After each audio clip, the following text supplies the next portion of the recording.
Hello, I'm Dr. David House, the Director of Online and Extended Learning at Husson University. In this video, we're going to look at more features contained within the CAMS portal or student portal that are used by all students.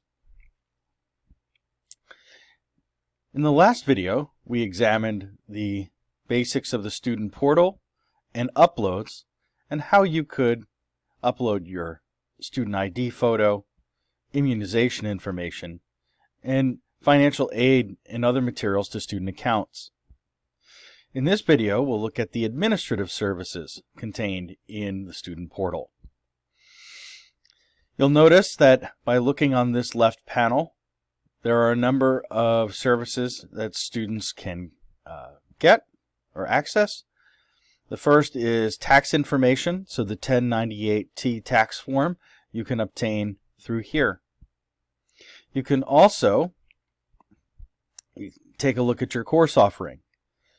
So by looking at your course offering by clicking here, it will list the courses that are available for the current term or whatever term you select. You select terms up here in the top. Where it says current term, you'll notice that this is the term that I'm working on, fall 2019. To change that term, I just click the change button and select the term I wish to use. So for example, if I was a student who was planning on taking classes in the winter term of 2020, I would click on that.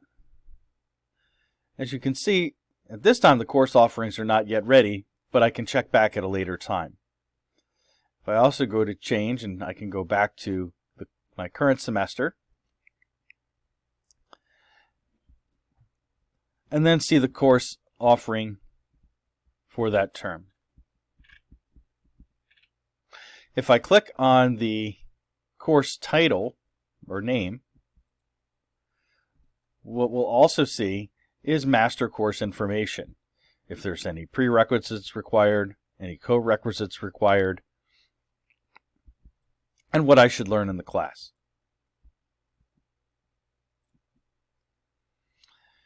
I can also obtain my course textbook information because this will connect directly to the campus bookstore and the course that I'm taking. We'll see that these are the required book resources that are listed in the university bookstore, and I can buy them directly from this site.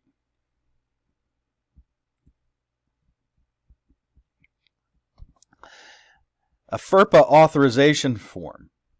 FERPA is the Federal Educational Rights and Protections Act and Records and Protection Act. So in this case, students are students, and what we mean by that is our students are adults, and if a parent called or a significant other called wanting records or educational information about that student, unless a student signs a FERPA authorization form, we are not allowed to share any of that information with them.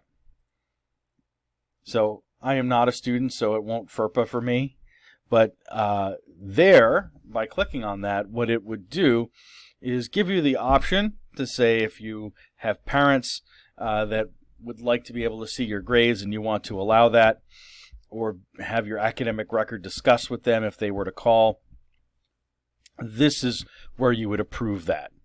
If you do not approve or provide a FERPA waiver allowing them to know, the university cannot discuss your educational records with them. So to be very clear about that.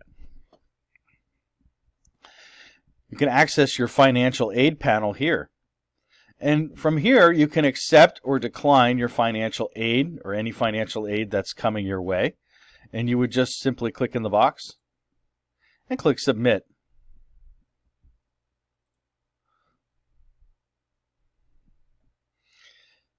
Your housing, your login screen for housing is done right here.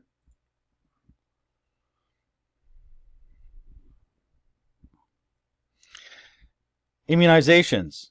Once you provide your immunization records, they are listed here. And so this would tell you if you have whatever immunization records you have on file.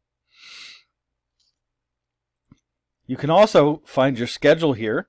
The nice part about this is it will list your course, your instructor, the days, the times, and the room location for each one of your classes. Pay particular attention to the start date and end date, as well as the time. For online students, pay especially close attention to the start date and the end date. Online courses don't require a time or a room or days, but they do require that you know when classes start or end. So, for example, some classes are 7 weeks long. Those classes, pay attention to their start dates.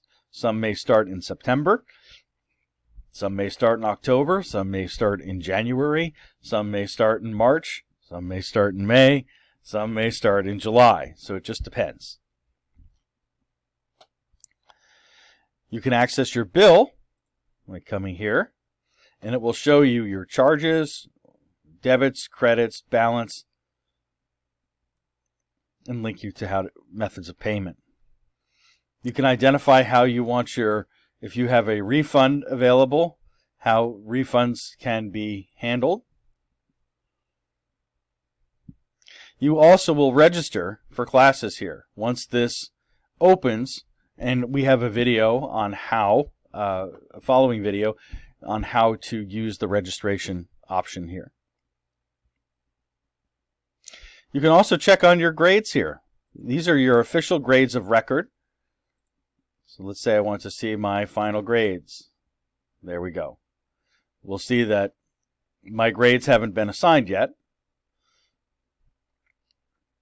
This is the area that actually pulls from our central data system. So these are your actual grades of record. So if you're looking up for your official grades, this is where you find them.